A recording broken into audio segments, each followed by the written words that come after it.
We're racing you, heaps of shit burnouts, mate!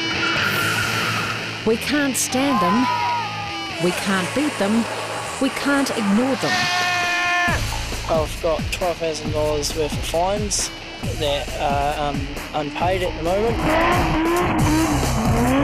And you don't care if you get any more? Oh no, I couldn't give a shit, you know. There'd be a lot of people out there who just want to hit you. Most people do. Most people, I wouldn't blame them. What's going on inside their heads? Is there anything? Why do you do this? I wouldn't have a clue. Here's a clue. And is that part of the fun, knowing the cops are after you? Yeah, definitely. That's the main point. Everyone does it is because they know that the police are going to turn up. They're basically cowards, a criminal element that are cowards. You know, they won't face us one-to-one. Sergeant Nigel Armstrong has confronted the boy racers head-on. He knows better than anyone what police are up against, and in Christchurch there's a growing criminal component.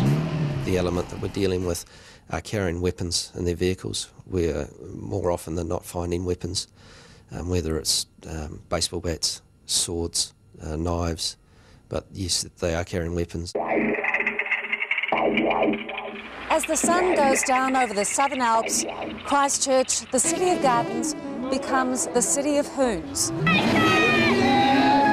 The 4 avenues enclosing the city centre become a racing circuit. It's a game, a sport, a dangerous obsession. Kids, fast cars and alcohol. Even the police say it's out of control. I think there's an element out there that have decided that it's what they want to do and they're not going to live by our laws. So, who's in charge of all of this? Me. By day, Nick Shanks is an 18-year-old student doing management papers, a father of 1. He pours hours of time and buckets of cash into his '79 Ford Escort panel van. By night, though, he runs a network of hundreds of boy racers via text.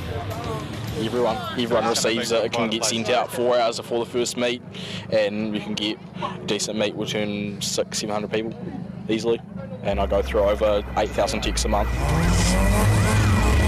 We're in a car park filled with 80 thundering engines, a pre-arranged meeting.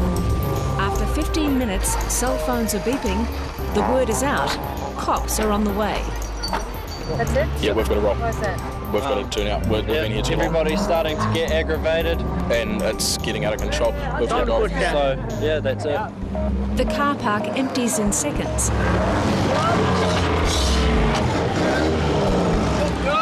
As we'll later learn, they're heading for a night of mayhem in the hills. It's a ritual. The city circuit is where they warm up, round and round the avenues. This Saturday night in March, 700 cars, bumper to bumper, infuriating other motorists, residents and the police. Hands behind your back. I'll show you my work. Turn around, put your hands behind your back. But even during this special operation, reinforcements called in to target the racers, police admit they're well and truly outnumbered.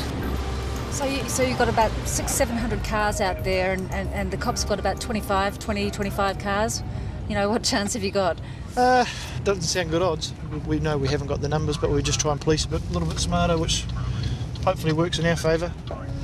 Yeah, that group towards the Beeley end of Harper's launched a couple of bottles. But this is just the curtain raiser.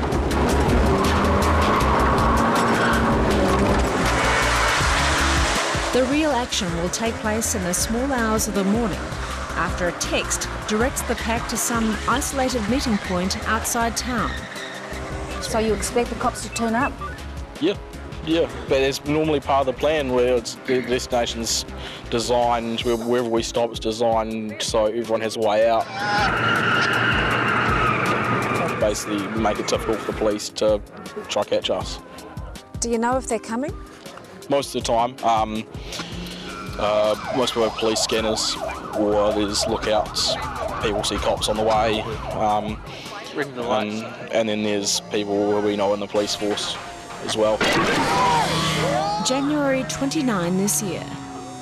As I came around the corner, I was met by approximately 100 vehicles and about 300 people. Sergeant Nigel Armstrong was alone in his patrol car on the outskirts of Christchurch, a long way from backup.